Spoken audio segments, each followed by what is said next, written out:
Okay, so this second section that we are doing is going to be real quick.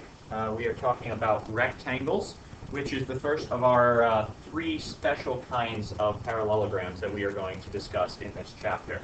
Okay, so we're going to start off real quick with a couple of review questions that will be for you guys. The opposite angles of a parallelogram are, that's for you to fill in. The consecutive angles of a parallelogram are, once again, for you to fill in. The diagonals of a parallelogram blank each other. And the opposite sides of a parallelogram are this. Okay? That will get us, once you answer those questions, that will get us thinking about what parallelograms do so that we can talk about what special types of parallelograms do. And the three special types are rhombi, that's the plural of rhombus. Okay? We've got rhombi, squares, and rectangles, which is going to be the focus of what we are doing today. Okay? All of the properties of parallelograms apply to each of these. So all of these have all of the properties that we have learned about parallelograms, and then some special stuff in addition. Okay? And so I want to just real quick do something that's going to be a little bit confusing, so you need to pay attention real well, because this looks crazy, but I think it will make sense once we are done. Okay?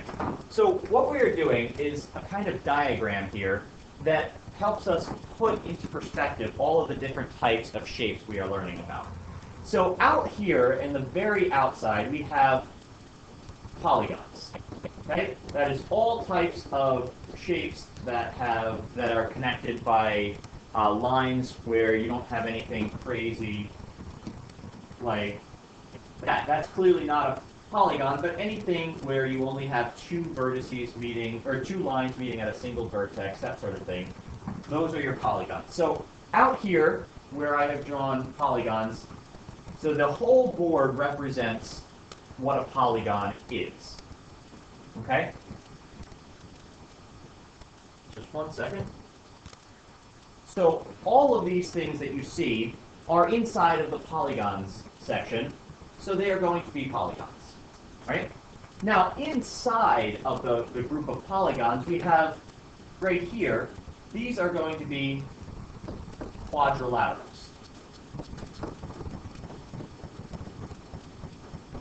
So everything inside of this box right here are going to be quadrilaterals. Okay? And clearly, because they're inside of polygons here, they will also be polygons. Now, inside of quadrilaterals, we have some very special types. Okay? Inside of this red box here, all of these are going to be parallelograms. Okay? And notice our favorite shape over here, the trapezoid, is not inside of parallelograms. Trapezoid. Okay? It's off by itself. It is a quadrilateral because it has four sides, but after that, it's kind of its own creation. So it's off to the side. And then inside the red shape, we have all of the parallelograms.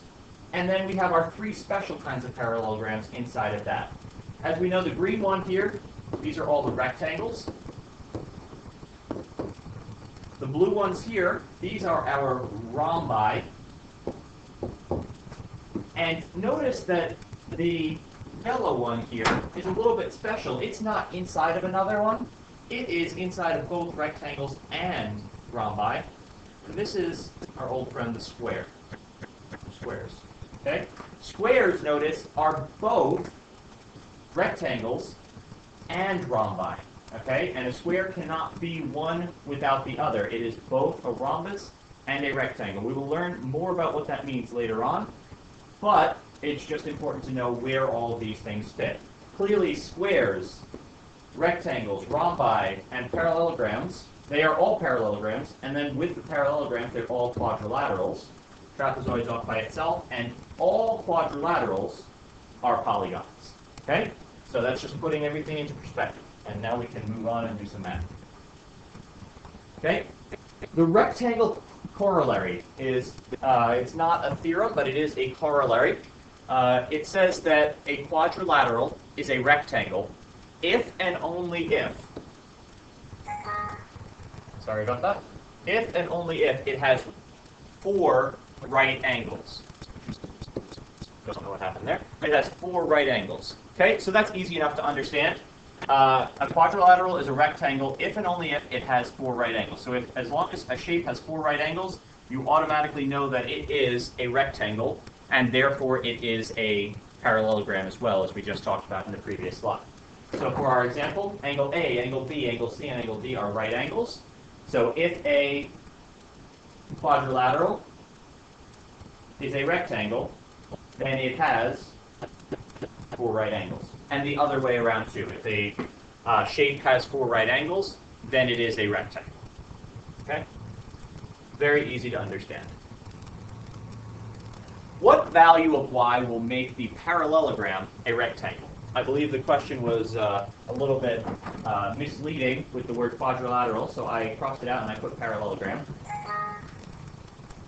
So what value of y will make the parallelogram a rectangle?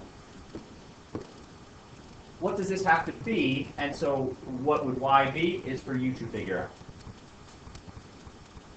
Theorem 8.13, another unnamed theorem, as most of them are in this chapter. A parallelogram is a rectangle if and only if its diagonals are congruent.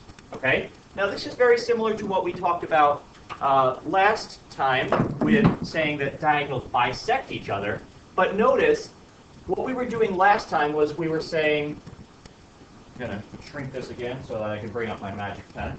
Okay, what we were saying last time was that diagonals bisect each other, so this and this would be the same, and this would be the same, but we didn't know anything about how these two related to each other.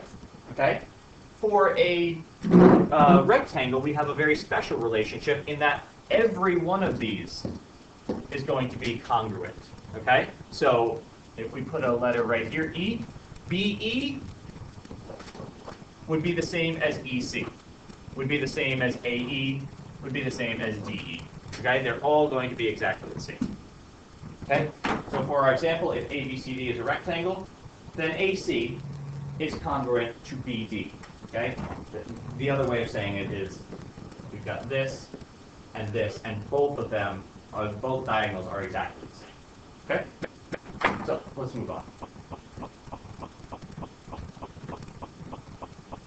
Example. RECT is a rectangle. I wonder why we picked those letters. Find x and y. Okay?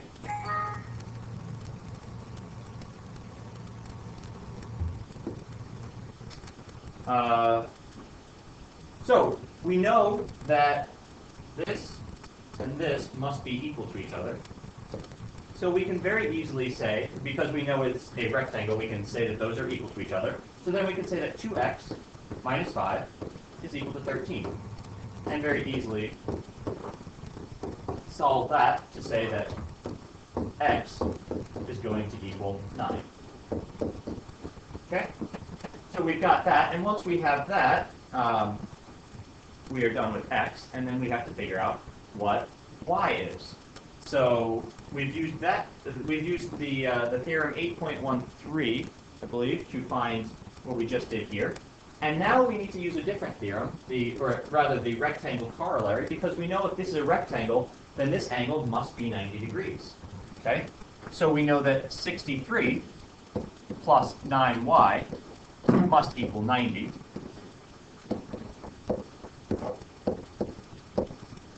Which is a pretty